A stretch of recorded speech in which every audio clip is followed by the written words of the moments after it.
pertaining to ಕೋಲಾರದ್ದು ನನ್ನ ಮತಕ್ಷೇತ್ರದ ಕೋಲಾರ ತಾಲೂಕು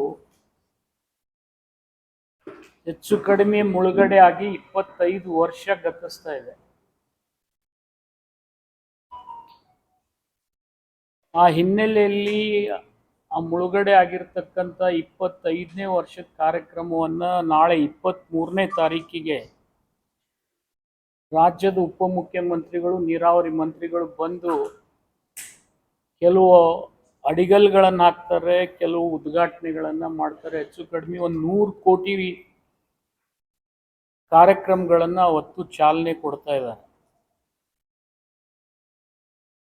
ಇದ್ರ ಹಿನ್ನೆಲೆ ಏನಪ್ಪಾ ಅಂತಂದ್ರೆ,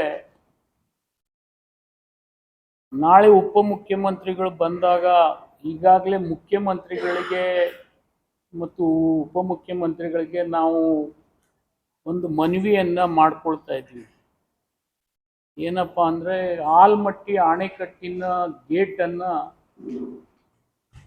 ಎತ್ತರ ಮಾಡಿದ್ರೆ ಯಾವುದೇ ತಕರಾರು ಇಲ್ಲ ಅಂತ ಹೇಳಿ ಸಲಹೆಗಳನ್ನ ಕಾನೂನಿನ ತಜ್ಞರು ಕೊಟ್ಟಿದ್ದಾರೆ. ಈಗಾಗಲೇ ಅದ್ರ ಬಗ್ಗೆ ಚಿಂತನೆ ಕೂಡ ಮಾಡ್ತಾ ಇದ್ದಾರೆ. ಅಕಸ್ಮಾತ್ 1 ಮೀಟರ್ ಅನ್ನ ಹೆಚ್ಚು ಮಾಡಿದ್ರೆ ನಮ್ಮ ಬಿಜಾಪುರ ಬಾಗಲಕೋಟೆ ಜಿಲ್ಲೆಗೆ ಅತಿ ಹೆಚ್ಚಿನ ಲಾಭ ಆಗ್ತದೆ.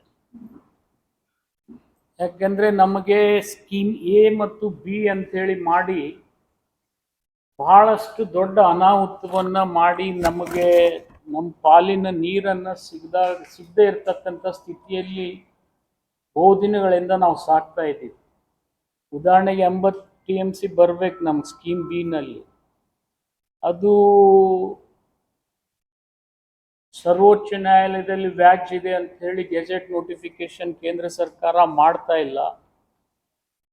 ದುರ್ದೈವಶ ನಮ್ಮ ಎಂಪಿಗಳು ಕೂಡ, ರಾಜ್ಯದ ಎಂಪಿಗಳು ಕೂಡ ಅದ್ರ ಬಗ್ಗೆ ಕೇಂದ್ರ ಸರ್ಕಾರದ ಗಮನ ಸೆಳೀತಾ ಇಲ್ಲ. ಮತ್ತು ರಾಜ್ಯ ಸರ್ಕಾರ ಪದೇ ಪದೇ ಕೇಂದ್ರ ಸರ್ಕಾರಕ್ಕೆ ಮನವಿ ಮಾಡ್ತದೆ. ಮಾನ್ಯ ಮುಖ್ಯಮಂತ್ರಿಗಳು ಉಪಮುಖ್ಯಮಂತ್ರಿಗಳು ಕೂಡ ಮೊನ್ನೆ ಒಂದು ನಿಯೋಗ ತಗೊಂಡೋಗಿ ಕೇಂದ್ರದ ನೀರಾವರಿ ಸಚಿವರನ್ನ ಮನವಿ ಮಾಡಿದ್ರು ಕೂಡ ಆಂಧ್ರದವರು ಬರಲಿಲ್ಲ ಆ ಮೀಟಿಂಗಿಗೆ.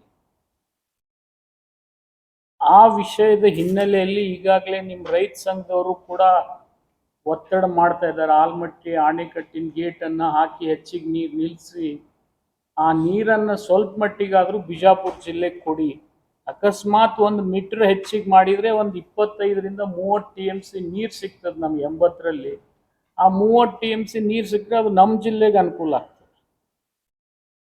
ಮತ್ತು ಹೆಚ್ಚು ಕಡಿಮೆ ಒಂದು 22ರಿಂದ 25 ಸಾವಿರ ಎಕರೆ ಜಮೀನು ಮುಳುಗಡೆ ಮಾಡಿದರೆ ಆ 521ಗೆ ಎಷ್ಟು ಬೇಕಾಗ್ತದೆ ಅಷ್ಟು ಕಾಂಪೆನ್ಸೇಷನ್ನು ಕೊಡ್ತಕ್ಕಂಥದ್ದು ಅವಕಾಶ ಇದೆ. ಕೇವಲ ಒಂದು 22 ಸಾವಿರ ಎಕರೆ ಜಮೀನು ನೀರಾವರಿ ಮುಳುಗಡೆ ಆಗ್ತದೆ.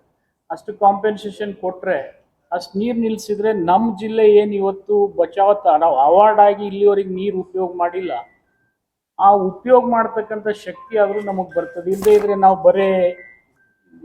ಬರೇ ನಾವು ಬೇರೆ ಜಿಲ್ಲೆಗೆ ನೀರು ಕೊಡೋದ್ರಲ್ಲೇ ನಮ್ಮ ಕಾಲಹರಣ ನಾವು ಮಾಡ್ತಾ ಇದ್ದೀವಿ.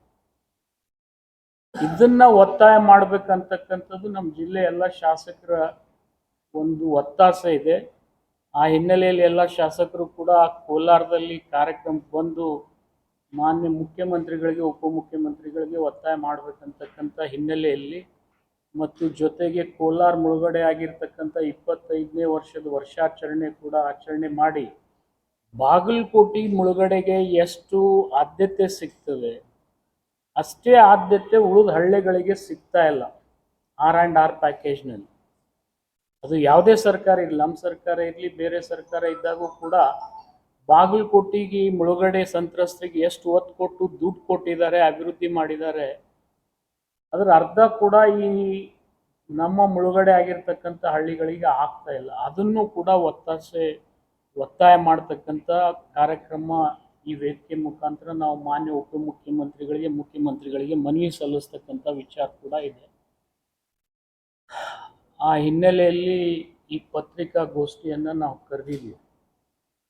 ಈ ಸಂದರ್ಭದಲ್ಲಿ ಎಲ್ಲ ರೈತ ಸಂಘಟನೆಗಳಿಗೆ, ಜಿಲ್ಲೆ ರೈತರಿಗೆ ನಾವು ಒತ್ತಾಯ ಮಾಡ್ತಕ್ಕಂಥದ್ದಿಷ್ಟೇ, ನಾವು ಕೂಡ ಈ ಕಾರ್ಯಕ್ರಮಕ್ಕೆ ಭಾಗಿಯಾಗಿ ಮಾನ್ಯ ಮುಖ್ಯಮಂತ್ರಿಗಳಿಗೆ ಉಪಮುಖ್ಯಮಂತ್ರಿಗಳಿಗೆ ಮನವಿಯನ್ನು ಸಲ್ಲಿಸಿ ಒತ್ತಾಯ ಮಾಡಿದರೆ ಜಿಲ್ಲೆಗೆ ಸಹಾಯ ಆಗ್ತದೆ ಅಂತಕ್ಕಂಥದ್ದು ನಮ್ಮ ಜಿಲ್ಲಾ ಸಚಿವರು ಶಾಸಕರು ಎಲ್ಲರೂ ಕೂಡ ಒತ್ತಾಯ ಮಾಡ್ತೀವಿ. ನಾವು ಕೂಡ ಸಾರ್ವಜನಿಕರಲ್ಲಿ ವಿನಂತಿ ಮಾಡ್ತೀವಿ, ಅವರು ಕೂಡ ಪಾಲ್ಗೊಂಡು ಮನವರಿಕೆ ಮಾಡಿಕೊಡ್ತಕ್ಕಂಥ ಪ್ರಯತ್ನ ಮಾಡಲಿ ಅಂತೇಳಿ ಈ ಸಭೆಯನ್ನು ನಾವು ಕರೆದಿದ್ದೀವಿ. 23ನೇ ತಾರೀಕಿಗೆ 12 ಗಂಟೆಗೆ ಅವ್ರ ಕಾರ್ಯಕ್ರಮ ಪ್ರಾರಂಭ ಆಗ್ತದೆ. ಅದಕ್ಕಿಂತ ಒಂದು ತಾಸು ಮೊದಲು ಬರ್ಬೋದು.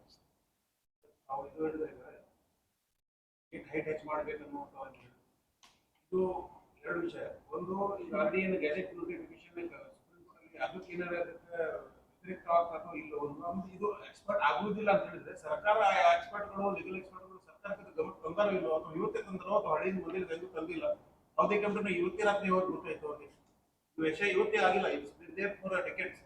ಅವ್ರಿಗೆ ಇವತ್ತೇ ಗೊತ್ತಾಯ್ತು ಒಂದು 10 ದಿವಸದಿಂದ ಮುಖ್ಯಮಂತ್ರಿಗಳು ಒಂದು ಸಭೆ ಕರೆದಿದ್ರು.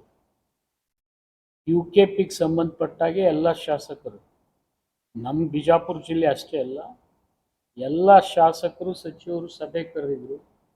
ನಮ್ಮ ಲೀಗಲ್ ಎಕ್ಸ್ಪರ್ಟ್ ಆದಂಥ ಮೋಹನ್ ಕಾತ್ರಕಿಯವರು ಆ ಸಭೆಯಲ್ಲಿ ಇದ್ರು. ಅವರು ಒಂದು ಮಾತನ್ನು ಏನು ಹೇಳಿದ್ರು ಅಂದರೆ, ನಾವು ಮೇಲಿಂದ ಮೇಲೆ ಸುಪ್ರೀಂ ಕೋರ್ಟಿಗೆ ವಿನಂತಿ ಮಾಡ್ತಾ ಇದ್ದೀವಿ, ಕೇಸ್ ಹಿಯರ್ ಮಾಡಿ ಡಿಸ್ಪೋಸ್ ಮಾಡಿ ಅಂತೇಳಿ. ಆದರೆ ಇನ್ನೂವರೆಗೆ ಅವರು ಡೇಟು ಕೊಡ್ತಾ ಇಲ್ಲ, ಹಿಯರು ಮಾಡ್ತಾ ಇಲ್ಲ.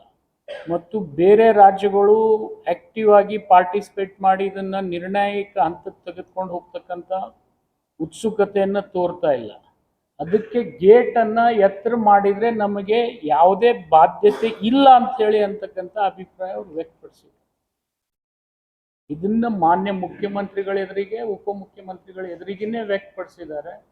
ಆ ಹಿನ್ನೆಲೆಯಲ್ಲಿ ಇದನ್ನು ಒತ್ತಾಯ ಮಾಡ್ತಕ್ಕಂಥದ್ದು ಅನಿವಾರ್ಯ.